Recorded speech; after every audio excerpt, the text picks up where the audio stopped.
Meus irmãos, quero cumprimentar a todos com a paz do Senhor e trazer mais uma vez uma reflexão a respeito da palavra de Deus, nessa feita no livro de Atos, capítulo de número 12. Quero rapidamente falar a respeito de um assunto muito interessante, a respeito do apóstolo Pedro quando está preso, em Atos 12.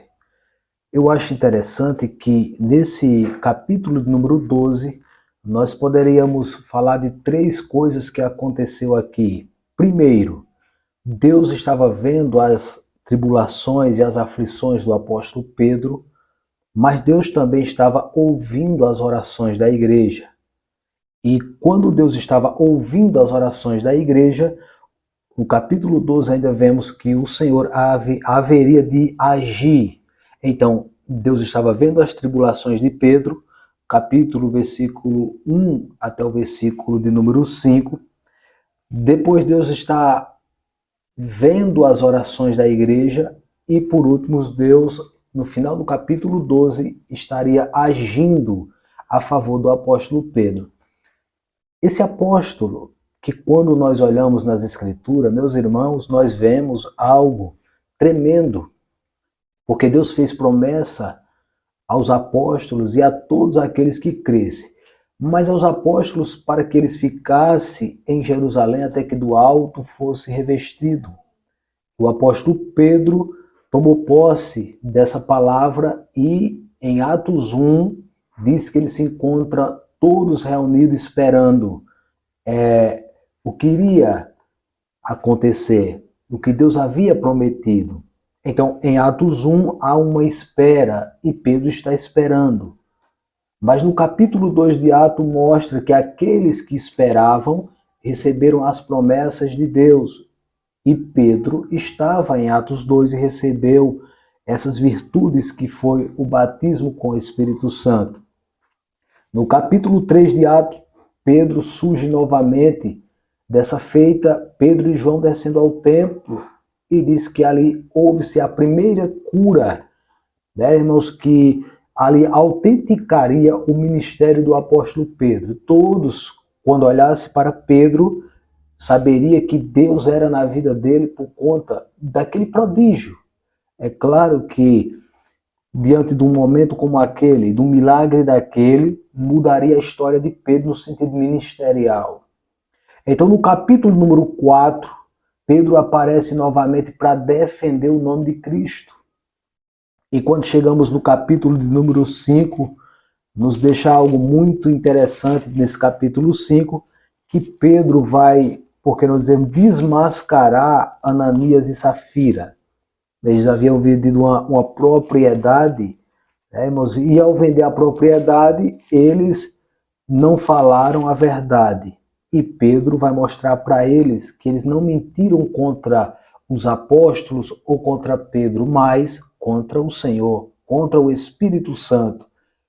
E quando chegamos no capítulo, irmãos, de número 6 e no capítulo de número 7 de Atos, Pedro vai se apagar aqui um pouco e entra Estevão. Mas quando chega no capítulo 8, novamente Pedro aparece. Pedro aparece porque havia pessoas em Samaria, como Filipe, que era um diácono e que estava evangelizando aquela região. E observamos aqui que Pedro ficou sabendo em Jerusalém e partiu para aquela região onde esse servo de Deus estava, o diácono Filipe, que agora já estava fazendo trabalho de evangelista. E quando Pedro chegou ali, todos conhecem a história que Pedro colocava as mãos nas pessoas e elas receberam também o Espírito Santo. Houve alguém que queria comprar esse dom para aquele homem: você não faz parte desse ministério, porque as coisas de Deus, é claro que as coisas de Deus não se vendem e nem se compra. Mas quando observamos no capítulo número 9, Pedro sai um pouco que de cena e entra o apóstolo Paulo. Mas no capítulo número 10, Pedro torna a entrar em cena, irmãos, agora dessa feita indo à casa de Cornélio. Então observe que a porta da salvação se abriu para os samaritanos, quando Pedro foi e Filipe estava lá. Agora a porta da salvação estava se abrindo para o gentil, isso é, Cornélio foi o primeiro gentil a desfrutar desse momento. E quando Pedro chegou na casa de Cornélio, diz que ele entendeu que Deus de fato não faz acepção de pessoas. Pela primeira vez, o Senhor estava mudando não apenas o cardápio de Pedro, porque ele havia visto aquele lençol. Não apenas o cardápio no sentido de alimento, mas também, escuta, irmãos, Deus havia mudado a maneira de Pedro pensar. Pedro ainda, se observava o gentil, havia sido uma acepção. Então, aqui em Atos 10, nós observamos que o Senhor havia mudado tanto o cardápio de Pedro, quanto a maneira dele pensar no tocante também aos gentios. Porque uma vez que Deus diz, Pedro, mata e coma, e Pedro diz, como vou comer, Senhor, aquilo que é impuro? O Senhor disse, não diga que é impuro aquilo que eu purifiquei.